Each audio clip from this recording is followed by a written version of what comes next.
বন্ধুরা, আজ আমি ফুটন্ত গরম দুধে আটা দিয়ে ভিন্ন স্বাদের একটি রেসিপি নিয়ে চলে এলাম তোমাদের সামনে।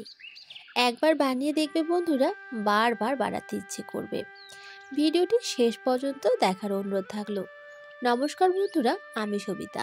ভিলফুড কিচেনের আরও একটা নতুন পর্বে তোমাদের সবাইকে স্বাগত জানাই। আশা করছি তোমরা সবাই খুব ভালো আছো, সুস্থ আছো। আমিও ভালো আছি। আর আজকের রেসিপিটি ভালো লাগলে অবশ্যই একটা লাইক দিয়ে আমার চ্যানেলটিকে সাবস্ক্রাইব করো। তাহলে চলো বন্ধুরা, কথা না বাড়িয়ে আজকের রেসিপিটি এবার শুরু করা যাক। তো এই রেসিপিটি বানানোর জন্য প্রথমে একটা বাটিতে আমি 5 চামচ আটা নিয়ে নিচ্ছি। তোমরা চাইলে কিন্তু এখানে আটার পরিবর্তে ময়দাও ব্যবহার করতে পারবে। এবার আমি একটা কড়াইয়ে দিয়ে দিচ্ছি 2 চামচ মতো ঘি। অবশ্যই কিন্তু এখানে ঘি দেওয়ার চেষ্টা করবে, কারণ ঘি দিয়ে যদি আমি আটাটাকে ভাজি, এতে করে কিন্তু খুব সুন্দর একটা ফ্লেভার হবে। এবার কড়াইয়ের চারিদিকে আমি ঘিটাকে খুব ভালোভাবে লাগিয়ে নিচ্ছি। এতে করে যখন আমি আটাটা ভাজবো তখন কিন্তু কড়াইয়ের গায়ে লেগে যাবে না। তাই অবশ্যই কিন্তু খুব ভালোভাবে কড়াইয়ের চারিদিকে তোমরা এইভাবে ঘিটাকে লাগিয়ে নেবে। এবার আমি 5 চামচ যে আটা নিয়েছি সেই আটাটা কিন্তু এই কড়াইয়ে দিয়ে দিলাম।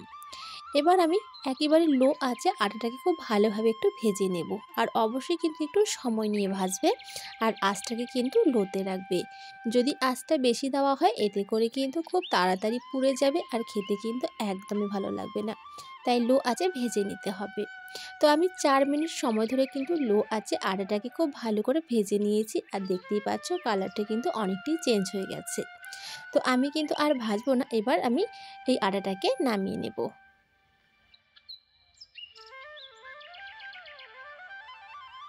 আবারও আমি কড়াইটা পরিষ্কার করে বসিয়ে দিলাম।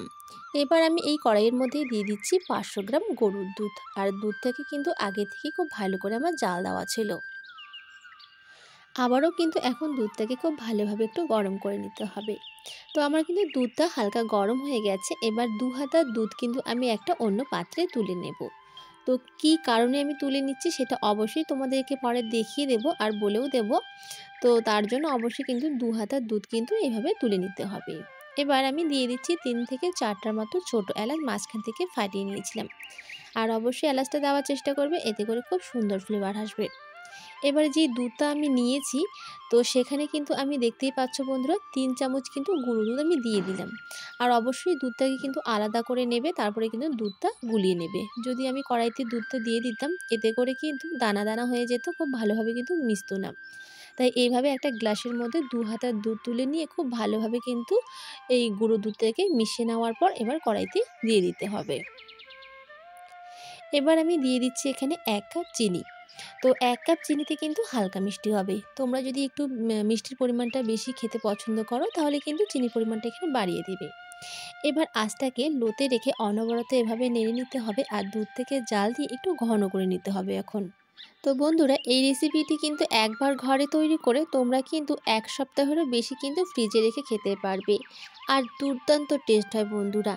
এই সহজ রেসিপিটা দেখার পরে তোমরা কিন্তু না বানিয়ে থাকতেই পারবে না, এতটাই টেস্টি হয় বন্ধুরা। দেখে তোমরা সেটা কিন্তু বুঝতেই পারবে। তাহলে আজকের রেসিপিটি ভালো লাগলে অবশ্যই একটা লাইক করবে বন্ধুরা, আর আমার চ্যানেলটিকে সাবস্ক্রাইব করে পাশে থাকা বেল আইকনটি অবশ্যই প্রেস করবে। এতে করে যখনই কোনো ভিডিও আপলোড করব তার নোটিফিকেশন তোমরা সবার আগে পেয়ে যাবে। তো দেখতেই পাচ্ছ বন্ধুরা, দুধটাকে কিন্তু জাল দিয়ে আমি অনেকটাই ঘন করে নিয়েছি। এবার যে আমি আটাটা ভেজে রেখেছিলাম, তো সেখান থেকে কিন্তু অল্প অল্প আটা দিতে হবে, আর দুধের সাথে কিন্তু খুব ভালোভাবে মিশিয়ে নিতে হবে। আর একবারে কিন্তু আটাটা দেওয়া যাবে না বন্ধুরা, এতে করে কিন্তু আটাটা দোলা পেকে যেতে পারে। তাই এইভাবে অল্প অল্প করে দিতে হবে, আর দুধের সাথে কিন্তু খুব ভালোভাবে মিশিয়ে নিতে হবে। আর আঁচটাকে কিন্তু এখন বন্ধুরা লোতে রাখতে হবে, একেবারেই কিন্তু হাইতে দেওয়া যাবে না। আমি কিন্তু এখন লো আছে কিন্তু এইভাবে অল্প অল্প করে আটা দিচ্ছি, আর দুধের সাথে কিন্তু খুব ভালোভাবে এইভাবে কিন্তু মিশিয়ে নিচ্ছি। তো আমি কিন্তু আবারও দিয়ে দিচ্ছি, এখানে অল্প অল্প করে দিতে হবে। 3 থেকে 4 বারের মধ্যেই কিন্তু অল্প অল্প করে দিয়ে খুব ভালোভাবে দুধের সাথে মিশিয়ে নিতে হবে। আর এভাবেই কিন্তু দুধটা কিন্তু বন্ধু খুব তাড়াতাড়ি কিন্তু আটাটা দেওয়ার কারণে ঘন হয়ে যাবে। আর দেখতেই পাচ্ছ অনেকটাই কিন্তু দুধটা ঘন হয়ে গেছে আটাটা দেওয়ার কারণে। তো এবার আমি পুরো আটাটাই কিন্তু দিয়ে দিলাম। তো মোট এখানে আমি কিন্তু 4 বারে আটাটা কিন্তু দুধের মধ্যে দিয়ে দিয়েছি। এবার খুব ভালোভাবে কিন্তু আবারও মিশিয়ে নিচ্ছি এইভাবে। তো এইভাবে যদি অল্প অল্প করে আটা দিয়ে দুধের সাথে মিশিয়ে নেওয়া হয়, তাতে করে কিন্তু বন্ধুরা একইবারে কিন্তু দোলা পেকে যাবে না। তো দেখতেই পাচ্ছ আমি কিন্তু আটাটা অনেকটাই কিন্তু ঘন করে নিয়েছি।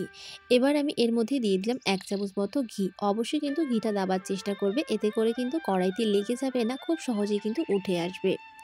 আর খুব সুন্দর একটা কিন্তু ফ্লেভারও হবে। তো এখানে কিন্তু কোনো মতেই কিন্তু সাদা তেল দেওয়া যাবে না, এখানে কিন্তু ঘিটাই দিতে হবে। আবারও আমি কিন্তু একটু শুকনো করে রান্না করে নেব এই আটাটাকে। তো দেখতেই পাচ্ছ বন্ধুরা, আমি আবারও ৫ মিনিট ধরে খুব ভালোভাবে কিন্তু নেড়ে-চেড়ে একটু শুকনো করে নিয়েছি। যখন দেখবে যে এরকম একটা ডোয়ের মতো হয়ে যাচ্ছে আর কড়াই থেকে খুব সহজেই উঠে আসছে, তখন নামিয়ে নিতে হবে।